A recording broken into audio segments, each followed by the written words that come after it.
The election's stupid and the dumbest bill in America. This is Mark Fisher with Mark and the Millennials, and the millennial joining me today is Garrick Ross. How we doing, Mark? We're doing Practicing awesome. Our social distancing here, keeping it to a small group. Absolutely small group, less than 10, and we're nice and far apart. And also, we have our assistant producer, Christopher Hopkins, and of course, our producer, Adam Katora. And so welcome everybody to Mark and the Millennials. The title of this particular podcast is It's the Election Stupid, and of course, the dumbest bill in America.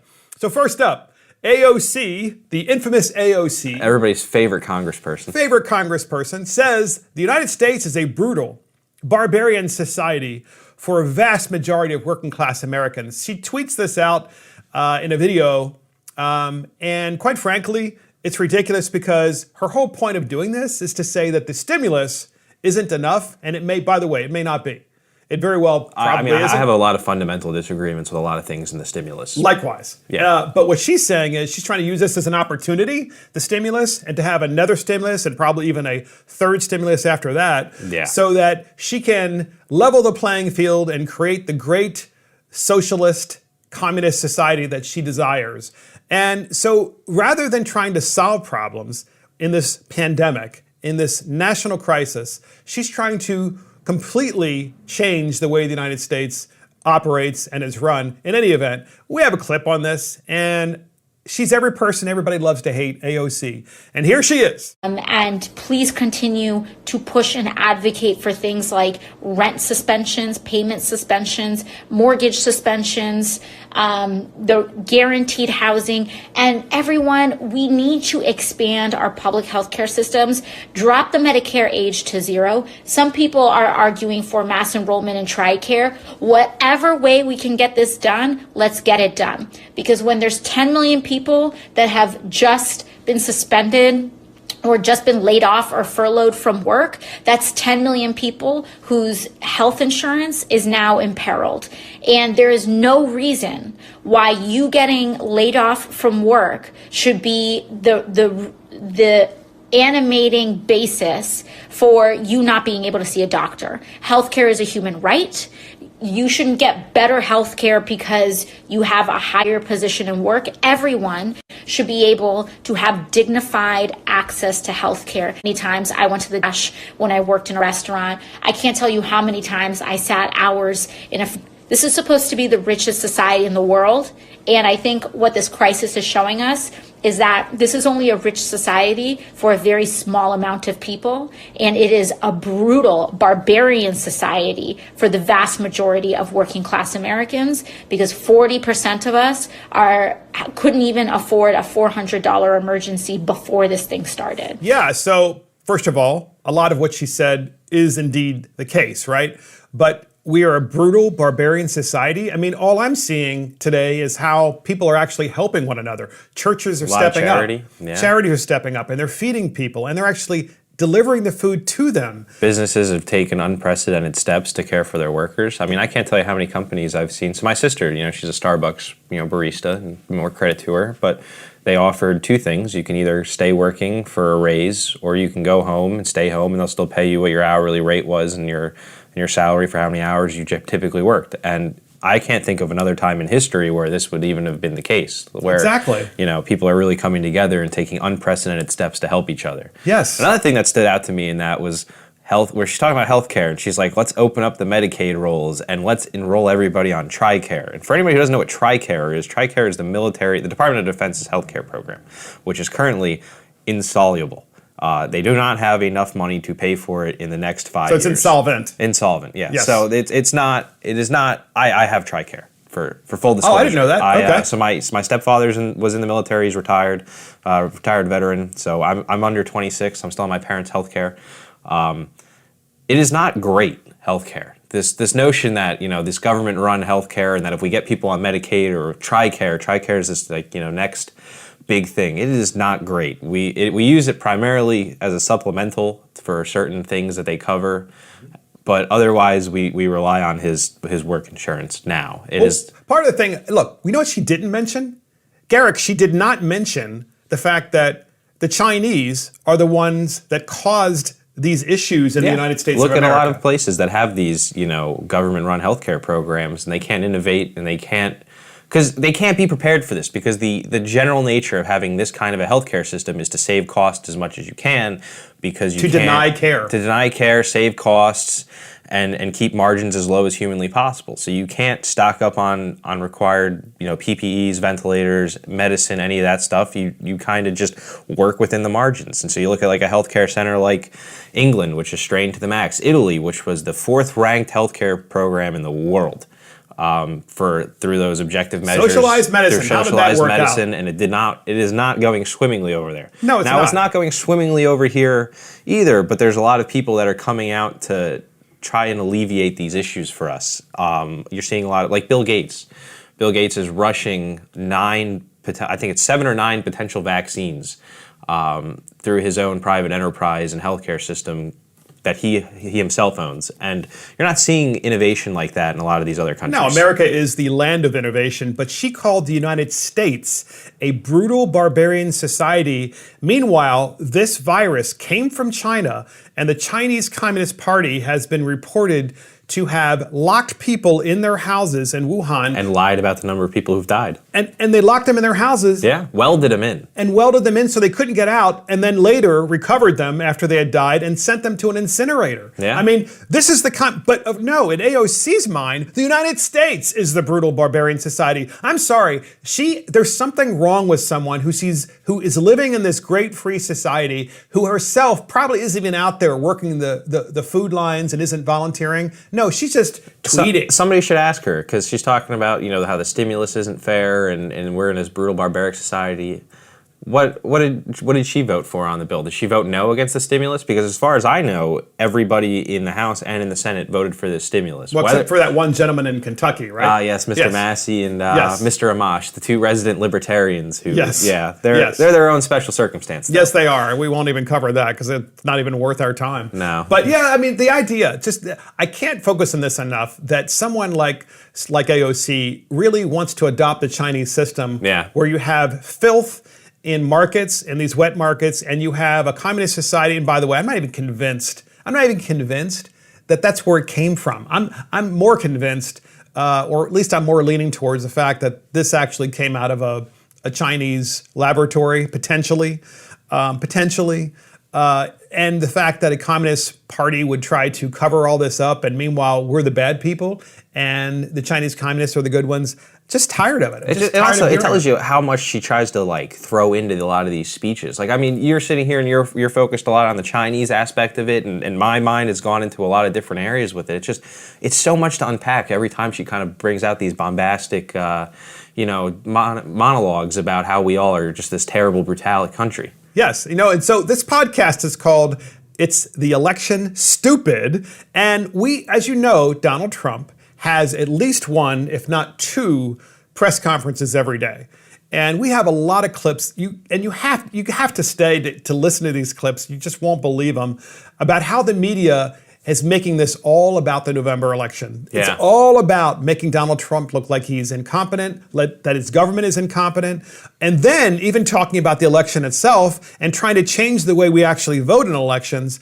And we're going to work towards that because it definitely is about the election. With the media it is, and certainly with AOC. And so first up, we have Jim Acosta, Mr. CNN, asks at the Trump press conference, well, why don't we have enough masks? Now, how many times can Jim Acosta ask the same question at every single press conference? Every press conference. And also for such weeks. a general, it's like a broad and vague question. It doesn't do anything. It's just, why do we not have enough masks? Well, this isn't a U.S. problem. This is a global problem. It is a global problem. And Jim Acosta loving himself and trying to be the hammer of justice for the media here is just. And here's what's funny, Garrick.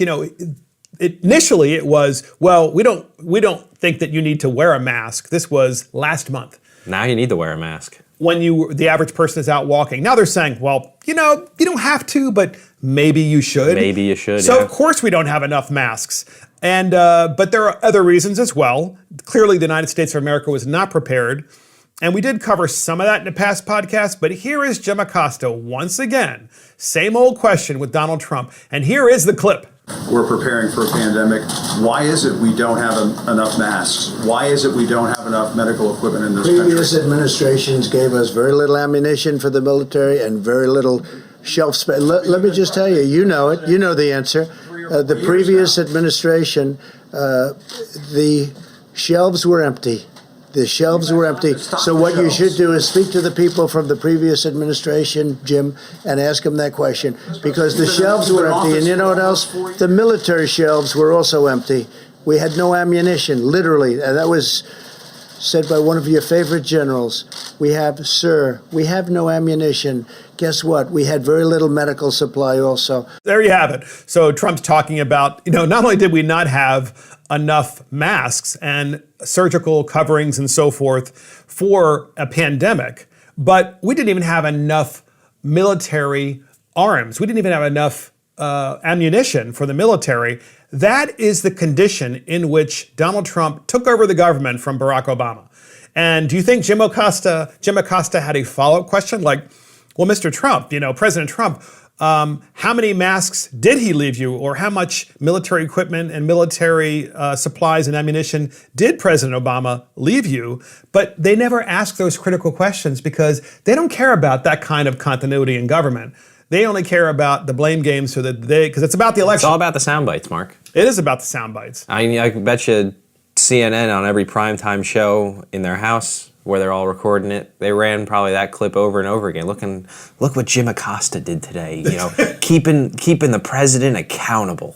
Yes, apparently even Jim Acosta's fellow reporters are beginning to say that he's not really a real reporter. Yeah, I've seen a lot of articles in a lot of different news. Like I frequently read the Wall Street Journal and I read the Washington Post and New York Times just to get difference of opinion, because they all kind of approach issues from different different viewpoints. I agree. I've seen at least one article in each one kind of talking about why certain media outlets and a lot of these questions in these press conferences are doing the opposite of what they're intended to do. So I understand Jim Acosta, and I think he has a fundamental difference with the president, and he really wants to, get his agenda through asking these questions and kind of shift the narrative and things like that. But it is doing the opposite. I think the American people, which by the way, these press conferences are a hit. I think if you're missing sports, go watch a press conference. It's because very interesting. It is very interesting and sometimes entertaining. Very entertaining, almost sometimes comical. It is. I mean, here's the thing.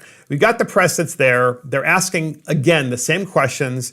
I think they're gotcha questions. Here's the next clip. The next clip, Trump literally says, "Oh, thanks for the gotcha question," to the young lady asking the question about the federal stockpile. Once again, the same exact question that had literally just been asked seconds before by Jim Acosta. Here's another one.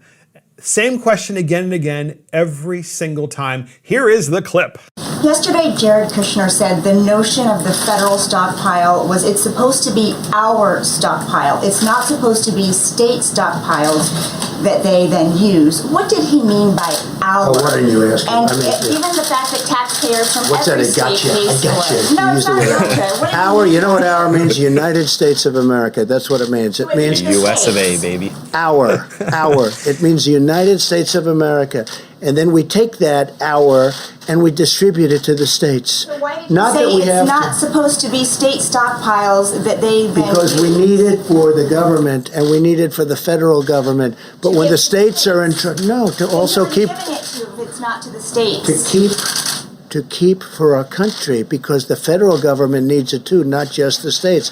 But out of that, we oftentimes choose, as an example, we have almost 10,000 ventilators, and we are ready to rock with those ventilators. We're going to bring them to various areas of the country that need them. But when he says our, he's talking about our country. He's talking, he's talking about the federal government. I mean, it's such a basic, simple question, and you try and make it sound so bad. You ought to be ashamed of yourself. You know what? You ought to be ashamed. It's such a simple question. He said our. And our means for the country. An hour means for the states because the states are a part of the country. Don't make it sound bad. Don't make it sound bad. Go ahead, Steve. Go ahead, back here. You just asked your question. You just asked your question in a very nasty tone. Let's go. You need to answer. Please. Mr. President, I gave you a perfect answer. You know it. I gave you a perfect answer. I gave you a perfect answer. So, by the way, the federal stockpile has nothing to do with Donald Trump. The federal stockpile existed long before President Trump got there, and the purpose of the federal stockpile is first and foremost to provide to the government and the military to make sure that we have continuity in government. Yeah, and there's a response apparatus that a lot of people haven't been considering, is that at some point when things get very bad, the federal government deploys federal assets, federal, military, doctors, medical personnel, CDC, and the whole nine. They also need their own stuff because they typically set up federal, quarantine zones and hospitals and areas where they triage. And that is what that stockpile is typically for. And basically, the reporter's problem, as I understand it, is that the reporter didn't like the fact that the federal government has control over the stockpile. Well, it's the federal government. Why do you think it's the federal stockpile? They have control of the federal stockpile, as you just said, Garrick, to make sure that it's there to augment the state resources in the event of an emergency, which we are in. But do you want to send all of the ventilators to one state because the state says, I want all of your ventilators? We have 49 other states. Yeah, I mean, you can't send it all to New York right now, even though New York's a disaster zone, because what happens next week when New Orleans is at the same point, and Chicago, or Florida, or any of these states that look like they're about to hit their peak next week, whereas New York, it appears, based on the last 4 days of statistics, are at either a peak or a plateau. You can't commit all your assets to one area right off the bat. That's exactly right. And it's amazing how the reporter kept interrupting Trump and kept saying, well, Jared Kushner said our. And the president's like, yeah, it's our. It's the United States of America's stockpile because by definition, we the people, and the federal stockpile belongs to we the people. And he's already been tapping into it a lot for states as they've needed. I mean, they sent 1,000, ventilators to Washington State, and Washington State actually was like, hey, we're doing good over here. Let's send them somewhere else. And they sent 400 ventilators to New York voluntarily, Washington State did. Which is interesting because I don't know if this is a weird little tangent here, but I have family from New York, so I always find the upstate versus city dynamic to be interesting. My family comes from upstate New York. The governor is actually sending the National Guard out at night to go raid a lot of these upstate hospitals and take their ventilators or a percentage of them and bring them back to the city or a lot of the downstate areas. Amazing. It's a very interesting dynamic. Yeah, it sounds like the Hunger Games all over again. Yeah, it's like how do you pick and choose? Which area is more important and needs what response? Because they may be doing okay now, but who knows what the week's going to bring? It's important that these areas have these resources. Absolutely. Whether it's the federal government, whether it's your local government or your state government, each person should have their own proportionate stockpile. And the federal government, it is our stockpile. It's the U.S. of A's stockpile. It is, and that you can tell this is all about the election because then the media asks the question about the continuity of government and what will happen in November. Now, you have to listen to this because there are really two questions they're asking. They're worried about what's going to happen in November, like, are you going to delay the election in November? Constitutionally, he can't. They're so worried that he might get elected, that the media is so worried he might get reelected, and they're also worried about Wisconsin, who has an election, and the governor in Wisconsin decided in his infinite wisdom to call back the legislature in Wisconsin because he wanted mail-in voting only, no in-person voting. Good luck getting that across in Wisconsin. Meanwhile, Wisconsin isn't a hot spot. No. Right? And there's a way to accommodate in-person voting in November or even today by not having people congregate. They can stay in their cars. You can give them a number like you're at a deli, and you can call their number with a big yell and say, number one, come on up. Okay, so that person comes in and they in-person vote. Number two, number three. And this is not hard. This is entirely possible, but that's not what the media wants. My belief, my personal opinion, so if anybody doesn't know what this election in Wisconsin is, from my understanding, it is a state Supreme Court election. In Wisconsin, we're talking about. Yes. It's a state Supreme Court election among some other local officials. Is that an essential election that really needs to be decided 2 days from now? I mean, if you look at what Governor DeWine in Ohio did, who I think's been a rock star during this response, he defied a state superior court judge who ordered him to hold an election. He said, no, like, I'm advising my state board of elections. We're not holding this election. You know, it's dangerous. If he feels that it's that dangerous. If it's that dangerous that you need mail-in voting for this low level of an election, why even hold the election? Well, don't you have to touch the mail-in voting anyway, and your hands are all over it? Somebody has to it? come out and then someone has to pick it up the ballot. from you, and someone has to read it and make sure that it's properly signed and validate the ballot. I mean, that to me is no better than in-person voting. But of course, let's face it, the media doesn't want in-person voting. They want to use this opportunity to have mail-in voting. It's skews liberal. Yes, that's exactly right. Also, I don't think people quite understand the operation that is required to count mail-in voting. So through my career, I've had the pleasure of ballot watching at a state board of election for counting absentee ballots. It's like 100 people in a room at a table sitting 2 feet apart from each other who have to go ballot by ballot, counting results, reporting them. It's a whole operation. It requires a lot of people in a very short space. A lot of resources. And of course, people want results right away. Yep. So we have a clip on this where the media asks the President of the United States about the continuity of government, what's going to happen in November, how about Wisconsin, and here is the clip. 2 questions on continuity of government. How can you always have 2? Why can't you have 1? I have 3 questions. I have 2 questions. Can you give me 1 instead? Because you have a couple of other people. Go ahead. Okay, I'll go with my second one. The governor of Wisconsin is now talking about delaying the primary, or at least not having in-person voting. So my question is, and I asked this a couple weeks ago, I want to see if you've made any progress on this. Looking ahead to the fall, are you taking steps to ensure that the general election will happen even if this pandemic has reemerged or hasn't gone away? The general election will happen on November 3rd. In Wisconsin, what happened is I, through social media, put out a very strong endorsement of a Republican conservative judge who's an excellent, brilliant judge. He's a justice. And I hear what happened is his poll numbers went through the roof. And because of that, I think they delayed the election. Concerned about people going to in-person voting? I don't know. Why didn't he do it before? He's doing it right before the election. But do you think Excuse me. Why did he do this 2 weeks ago? All of a sudden, all of a sudden an election which is taking place very soon gets delayed. Now, I just endorsed him today, and it was a very strong endorsement. His polls, he's gone very high up. And all of a sudden, the governor comes out, the Democrat governor, by the way, comes out and says, oh, we're going to move this election. So there you go. So in Wisconsin, you have the governor, as we discussed briefly before that particular clip, who last minute decided, no, I want mail-in voting. I don't want in-person voting, because the governor of Wisconsin knew that in-person voting would favor the Republicans. In the United States, the tradition has always been in-person voting, because we want you to present yourself, and we would like for you to present your ID. It's a strong show of democracy. It's that people are comfortable coming out, and that they are comfortable casting their ballot before their peers and their neighbors, and that, you know, there is freedom ringing, baby, because we get to vote.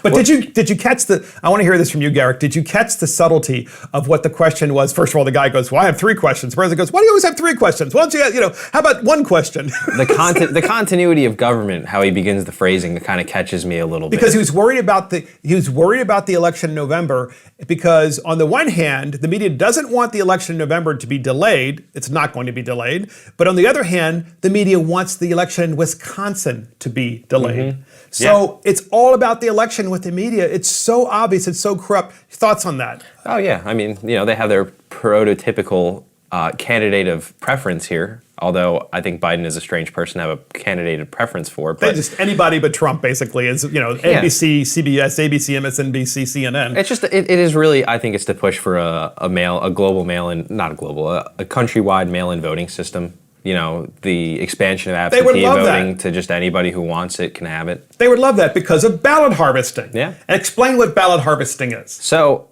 and this is not a Republican or a Democrat issue, because I've seen both sides get, ballot harvest, and I've seen it's a cheating issue. And I've seen both sides cheat on this. Yes. Most notably was that congressperson in North Carolina won, where he used ballot harvesting, a Republican, to do it. So, and in California, widespread ballot harvesting, Yes. which literally swept out a bunch of Republicans out of the United States Congress because of ballot harvesting. Right. It is de facto cheating. The person that I poll watched for, he had a 500 vote lead at the end of Election Day, and through absentee ballots, he lost by 200 votes. So there was a 700 ballot swing in absentee votes. Yeah. Incredible. Exactly. So what happens with ballot harvesting is people who apply for absentee ballots or vote by mail are actually a published public data set. And so what these candidates do is they send people door to door saying, have you filled out your ballot? And they'll remind them to vote their ballot and then mail it back in. And in some cases, there are times where they will sign off that this person can take the ballot back for them. They will give their permission in writing for the person writing, to... which usually goes on the front of the ballot that they Yes. send in the mail, and it says, John Doe here can take my ballot back to SBE for me. And Imagine what can go wrong in that process. lot. Imagine. it can be tampered with. It can magically not make its way back, depending on who did it. But the governor of Wisconsin wants it, and so does the press. Yeah. The press wants it nationwide because what about the November? I mean, what about all the people that can't get to the polls in November? Nonsense. There's already a mechanism in place. It's part of that voter suppression argument that they always make. Same old. Yeah, By the way, that is the perfect segue into this next clip. You're going to have your opportunity, Garrick, to talk about this because Trump brings up in the same press conference, he ends the press conference about voter ID and its importance because he was listening to what the press was talking about, basically, and how corrupt they are, and he's talking about voter ID. Quite frankly, I don't remember the last time I heard a president of the United States talk so strongly about its importance. It's more important now than ever. And here is the clip. And all of a sudden, the governor comes out, the Democrat governor, by the way, comes out and says, oh, we're going to move this election. So I don't know. I hope you're right. But do you think every state in this country should be prepared for mail-in voting? No, in case we're in a because I think a situation? lot of people cheat with mail-in voting. I think people should vote with ID, voter ID. I think voter ID is very important. And the reason they don't want voter ID is because they intend to cheat. When you get something, when you buy something, you look at your cards and credit cards and different cards. You have your picture on many of them, not all of them, but on many of them. You should have a picture on your for voting. It should be called voter ID. They should have that. And it shouldn't be mail-in, it shouldn't be mail-in voting. It should be you go to a booth and you proudly display yourself. You don't send it in the mail where people pick up all sorts of bad things can happen by the time they sign that, if they sign that, by the time it gets in and is tabulated. No, it shouldn't be mailed in. You should vote at the booth, and you should have voter ID. Because when you have voter ID, that's the real deal.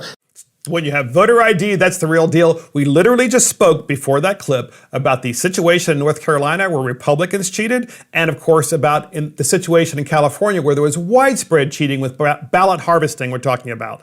And these would be absentee ballots that were being harvested. And so now you have the press advocating for mail-in voting at a national vote by mail, knowing an unprecedented operation of size, which I would have no way of even logistically off the top of my head compartmentalizing how they would pull that off. And trying to use the pandemic as the excuse for doing it, using a national emergency to undermine democracy, knowing that we already have issues with mail-in voting. It would take, if we did it on like November 3rd, it would take a solid week before we knew who the president of the United States was to be by election, because it'd take forever. Because they take in vote by mail and absentee balloting, they take anything that is postmarked the day of the election. So I could send my ballot in at 10 o'clock in the morning on November 3rd, and as long as it could show up to SBE 10 days later. And let me ask you something, Garrick, how hard would it be for a millennial to create a fake postage stamp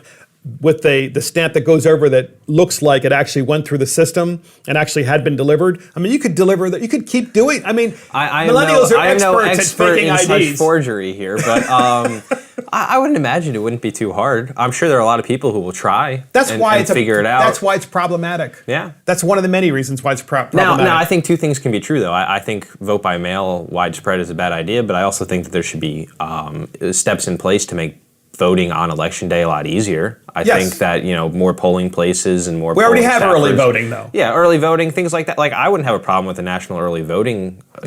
Look, it's a state-by-state issue, but many states have early voting. And if you have a week of early voting, how much more time do you need? How much and more by the time way, do you need? if you They can't also early vote frequently because you're do- sick, can't you also mail in a ballot as well? Yeah. You can use it. You can say, look, I'm sick. I have lupus, and I have to send in my ballot. And for people who work, they do early voting on weekends. Yes, They it do includes it- Saturdays and Sundays. They do it after work. It typically polls close on a daily basis at 8. And They you have a usually give civic 2 whole responsibility. weeks. Yeah. You have a and also, civic- I think there's so many means afforded to you to vote that if you don't want to vote, you shouldn't be hassled into voting. I mean, we talked about it in the one of the dumbest bills one day, Mark, where we were talking about the reverse poll tax, where they said if you don't vote, you get taxed. You have to pay $10 if you don't vote. $10 if you don't vote. Yeah, So, that was that lovely state New representative York? in New York City. Oh, yeah. So in August of 2018, speaking of voter ID, in 2018, August 2018, the CBS News criticized Donald Trump for talking about voter ID at one of his rallies in Tampa, Florida.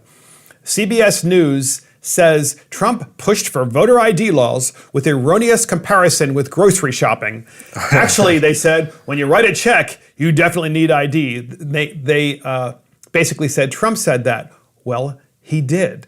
Kind of, sort of. But we have a clip on this. Listen to this clip, and here it is.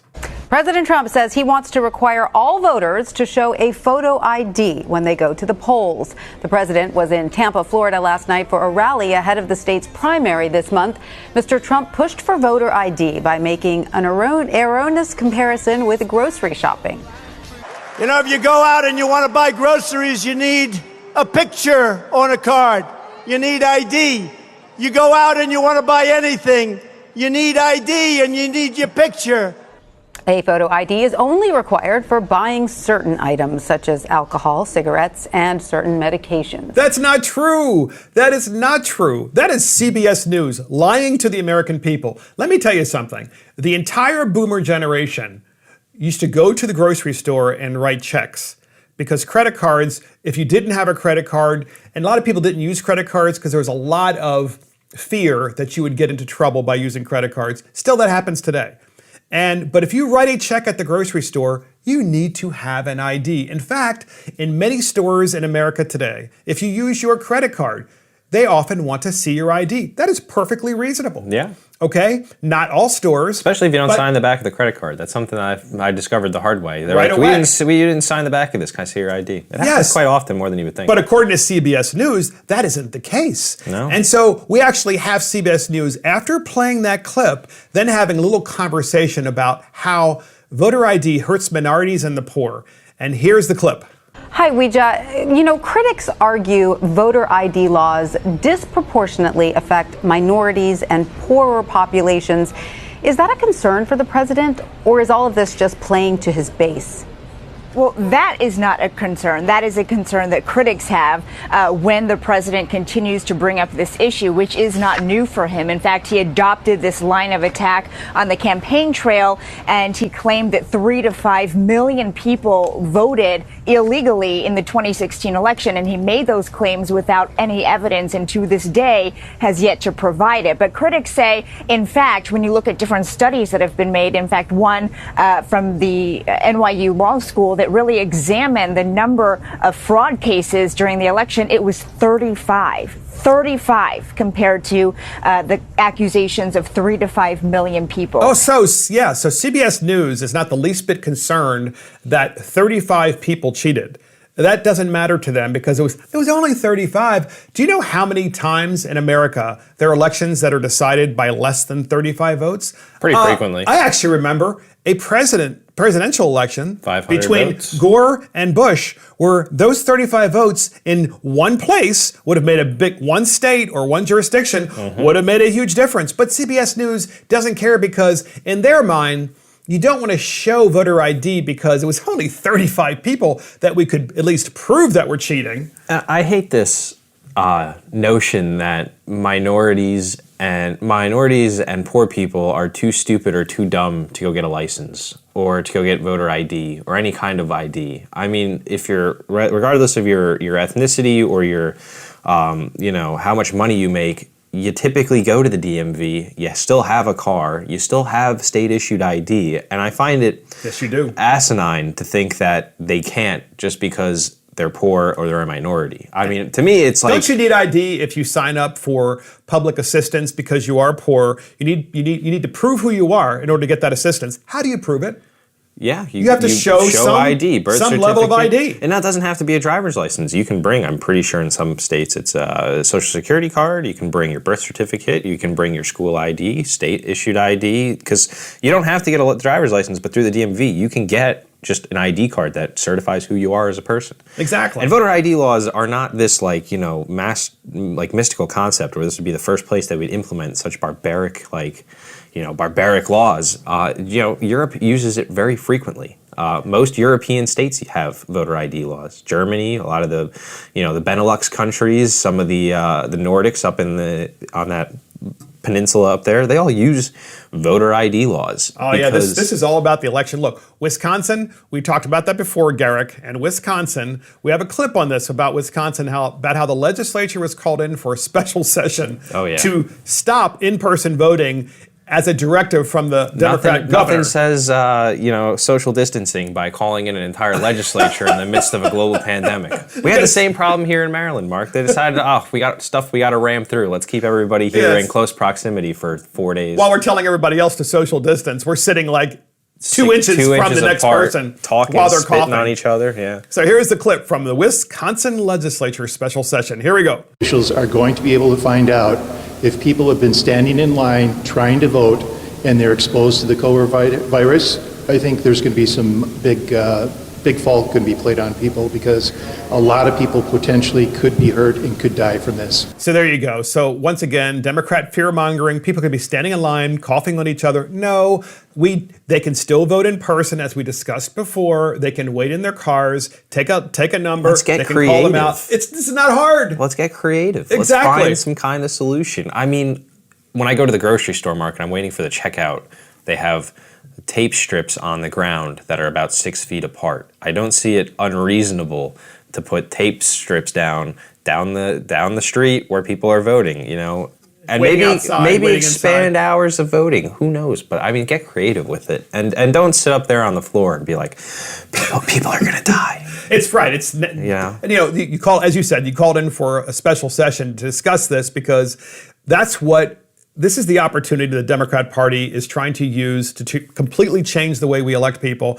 They don't want to say that we have a republic unless it's convenient for them, and they want to nationalize things, of course, so that they can create, one party state. I mean, it's just really frightening. So Trump had a separate press conference where there were 2 questions asked about hydroxychloroquine. You've heard tons of questions about this already, guys. You have. It's a frequent topic we talk about here on the show. But it's important because this is the front lines of the fight. What drug are we going to use to combat the disease? And is there anything that we can use right now that might at least help? Because it's going to be at least a year until we get because they think this is going to be a disease that'll wind up being like the flu every year, but it's awful. It'll be a lot until we get a vaccine. And that's at which a year point off. you can mitigate the amount of people who get it every year, and care for people a lot more properly. But So Garrick, the media wants to know. They asked President Trump in this press conference, "Why are you promoting the drug? Why are you promoting it?" It's unbelievable. And we have this clip, and here it is. How do you not go so far as to be giving medical advice? And you said yesterday you might take some of these medicines even though you don't have symptoms. Are you still planning to do that? And how do you calibrate being enthusiastic and not playing doctor? Because I want people to live, and I'm seeing people dying. And I've seen people that are going to die without it. And you know the expression, when that's happening, they should do it. What really do we have to lose? We have nothing to lose, but she says, the reporter asks him once again about hydroxychloroquine. Well, why are you giving medical advice? I mean, isn't that going to hurt people and so forth? It's like, first of all, you can't take hydroxychloroquine without a doctor. You need a prescription. Unless the doctor needs to be there. Unless you want to go ingest fish tank cleaner. like that dummy who thought it was, And it wasn't even hydroxychloroquine that was in the fish tank cleaner. It was like something that was similarly hyphenized. Or yeah, something. well, that's an MSNBC viewer there, I'm sure. So, but the media, it's like, once again, it's a dumb question. It's almost as if they want him to fail, or they're saying he has some really weird motivation for basically telling people that there's hope. There is hope. This drug is hopeful. And he's basically saying, look, if you have an opportunity to live, we want you to take it. At least try, have the right to try. So once again, in the same press conference, yet another question, this time from CNN about hydroxychloroquine. We have a clip on that, and here it is. The doctors who are treating coronavirus patients, they have the medical expertise to determine whether or not they should prescribe hydroxychloroquine. And many of them And do. there are already clinical trials in place looking at hydroxychloroquine. Sure. So They should be finished in about a year. Why not just let the science speak for itself? Why are you promoting this drug? I'm not. I'm just saying, very simply, I'm not at all. I'm not. Look, you know what I'm trying to do? I'm trying to save You come out here lives. every day, right, sir, talking about the benefits of I hydroxychloroquine. want them to try it, and it may work and it may not work. But if it doesn't work, it's nothing lost by doing it, nothing. Because we know long-term what I want to save lives. And I don't want it to be in a lab for the next year and a half as people are dying all over the It's already place. out there. Doctors are already able to prescribe it off-label, That's right? All I'm doing so what is do you saying, accomplish? Well, I'll tell you what I accomplished. We bought massive amounts of it, 29 million doses of it. We have it coming from all of the labs. We're actually now doing it here because in case it does work, we want to have it. So there you go. He says, well, once again, in the same question about hydroxychloroquine, Mr. President, I mean, what do you hope to accomplish? I want to save lives, Trump says. Yeah, but I mean, why do you keep promoting it? Because doctors can already prescribe it. And then Trump says, well, that's because the federal government, because we see that there's a possibility that we could save lives, we've bought 29 million doses of this, which is why we're talking about it. And it's our job in the federal government to get the word out to doctors across America that this could save someone's life. Yeah, we are not in a position where we can sit and scrutinize a drug for 18 months in clinical trials and all the other associated regulatory hurdles that a disease has to make. You know, we have to act fast. And I'm not a medical professional, so I'm not going to sit here and say that hydroxychloroquine is one way or the other, this magic cure-all drug. We don't know. And evidence to say that it probably isn't some magical, you take it and you're fine the next day. But from what I understand from the studies that I have seen and the people who have been reporting on it, that in China and a lot of the European countries that have been using this as a regular part of their rotation, especially in Italy as well. It's not like we just woke up one day and said, hydroxychloroquine, let's just throw something against the wall. It was, we were looking at what other countries were doing, and China and I believe Garrett, Italy were using it. Why is the media so invested in Because trying anything Trump does is just wrong. It's And there's look, something wrong with them. My young millennial in this, I am always pretty skeptical of the president in some ways, just because it's my nature of That's a good politicians. thing, though. Should always be skeptical. Should of always all be presidents. skeptical, but I'm not going to sit here and say that the media is absolutely right by going on this crusade against everything Trump's doing in this. It's about the election. It's about the election. It's about painting him in a bad light because the president isn't having rallies right now, so and Biden is nowhere to be found on the campaign trail because there is no but campaign trail right now. he's having two press conferences a day. So Trump is having 2 press conferences a day. So these press conferences are effectively the battleground for campaigning. Yes. And on one side you have Trump, who is the president, campaigning up there as much as he's talking to the people. And the other side, you have the media who's picked up the mantle of the Democrats for Biden. And not that they ever dropped it. They've already always Trump's had that. got his allies there, despite One America getting kicked out. They still show up every day. Stephanie Grisham's invitation, and Fox is always there, and the Journal. But so look, the same reporter that asked Trump about the CNN from CNN about hydroxychloroquine continues and we have a continued clip on this. You're going to laugh about this because it's a short clip, but it's worth listening to because Trump, of course, just gets so sick of CNN. And here is the clip. It may not work, in which case, hey, it didn't work. And it may work, in which case it's going to save a lot of lives. Now, a lot of people say if the people walking in prior to getting it, if they take it, it has a profound effect. Well, maybe it does, or maybe it doesn't. I don't want to wait a year and a half to find out. And only CNN would ask that question. Fake news. Go ahead. So only CNN would ask that question. Actually, a little bit after that clip, Trump asked someone, he said, go ahead, because he was calling on another reporter.